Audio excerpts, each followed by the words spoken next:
പട്ടിണി യുദ്ധായുധമാക്കിയുള്ള ഇസ്രായേലിന്റെ കൂട്ടക്കുരുതിക്കിടെ പട്ടിണി കിടന്ന് മരിച്ചവരുടെ എണ്ണം 200 കടന്നു.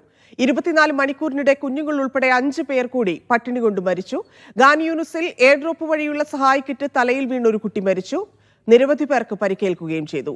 148 പലസ്തീനികളെയാണ് ഇസ്രായേൽ കഴിഞ്ഞ മണിക്കൂറുകളിൽ കൊന്നത്. ഇവരിൽ 87 പേരും ഭക്ഷ്യവിതരണ കേന്ദ്രങ്ങളിൽ സഹായം തേടിയെത്തിയവരാണ്.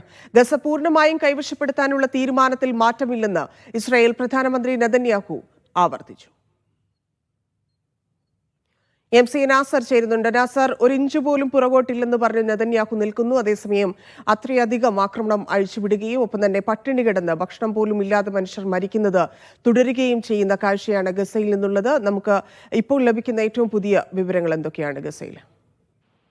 തന്നെ സൂചിപ്പിച്ചതുപോലെ തന്നെ വലിയ തോതിലുള്ള മനുഷ്യ കുരുതി നിർബാധം തുടരുന്ന ഒരു സാഹചര്യം തന്നെയാണ് രൂപപ്പെട്ടിരിക്കുന്നത്.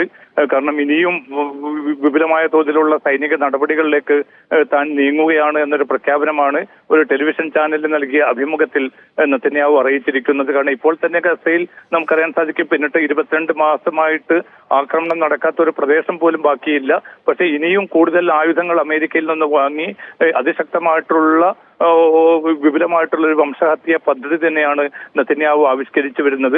സൈനിക മേധാവി പോലും ഇതിനെതിരെ വളരെ ശക്തമായിട്ടുള്ള വിയോജിപ്പ് രേഖപ്പെടുത്തിയതായിട്ടുള്ള റിപ്പോർട്ടുകൾ പുറത്തു വരുന്നുണ്ട്. കാരണം ഇന്നലെയും ഇന്നുമായി നടന്ന സുരക്ഷാ സമിതി യോഗത്തിൽ സൈനിക മേധാവി വ്യക്തമാക്കി ഒരു കാര്യമുണ്ട്. അതിലേറ്റവും പ്രധാനപ്പെട്ടത് ബന്ദികളുടെ ജീവൻ കൂടുതൽ അപകടത്തിലേക്കാണ് പോകുന്നത്. അവരുടെ മൃതദേഹം മാത്രമായിരിക്കും ഇനി ഒരു വശം നമുക്ക് ലഭിക്കാൻ പോകുന്നത്. അതോടൊപ്പം തന്നെയാണ് കൂടുതൽ സൈനികർക്ക് ആളപായം സംഭവിക്കുന്ന ഒരു സാഹചര്യം കൂടി രൂപപ്പെടും. കാരണം ഹമാസിനെ നാം കരുതുന്നത്ര ചെറുതായിട്ട് കാണേണ്ടതില്ല. അതിശക്തമായിട്ട് ഒരു പോരാട്ട വീര്യത്തിൽ തന്നെയാണ് ഹമാസ് നിലയുറപ്പിച്ചിരിക്കുന്നത് എന്ന ഒരു മുന്നറിയിപ്പ് കൂടിയാണ് സൈനിക മേധാവി നൽകിയത്. പക്ഷേ ഇതൊക്കെ അവഗണിച്ചുകൊണ്ട് തന്നെ തന്റെ പ്ലാൻ എന്നത് സൈനികമായിട്ട് പൂർണ്ണമായിട്ടും ഗസയെ കൈപ്പിടിയിൽ ഒതുക്കുക എന്ന ഒരു ലക്ഷ്യത്തിലേക്ക് തന്നെ നീങ്ങണമെന്ന നിർദ്ദേശമാണ് നെതന്യാഹു ഇപ്പോൾ നൽകിയിരിക്കുന്നത്. തീവ്ര വലതുപക്ഷ മന്ത്രിമാരായിട്ടുള്ള സ്മോട്രിക്കും അതോടൊപ്പം തന്നെ ബെൻഗവിറും നൽകിയിരിക്കുന്ന വലിയ തോതിലുള്ള ഒരു പിന്തുണയുണ്ട്. ആ പിന്തുണയോട് കൂടി ബലത്തിലാണ് കൂടുതൽ ശക്തമായി തന്നെ അഞ്ഞടിക്കാനുള്ള ഒരു നീക്കത്തിലേക്ക്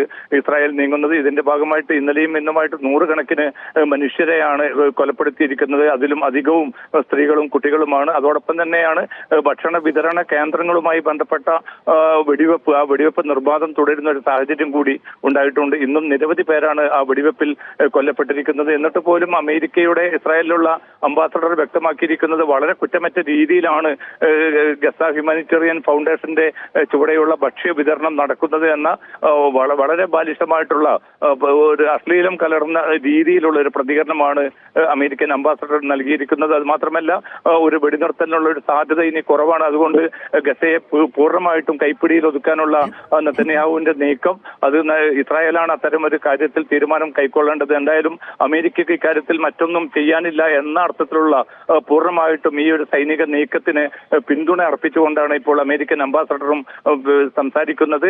കൂടുതൽ ഭക്ഷ്യ വസ്തുക്കൾ ഗസയിലേക്ക് എത്തിക്കാനും അതോടൊപ്പം തന്നെ കൂടുതൽ വിതരണ കേന്ദ്രങ്ങൾ രൂപപ്പെടുത്താനും തന്റെ ഭാഗത്തു നിന്നും നീക്കമുണ്ടാവുമെന്ന് മാത്രമാണ് ഇപ്പോൾ അമേരിക്കയുടെ ഇസ്രായേലിലുള്ള അംബാസഡർ വ്യക്തമാക്കിയിരിക്കുന്നത്. ധന്യ.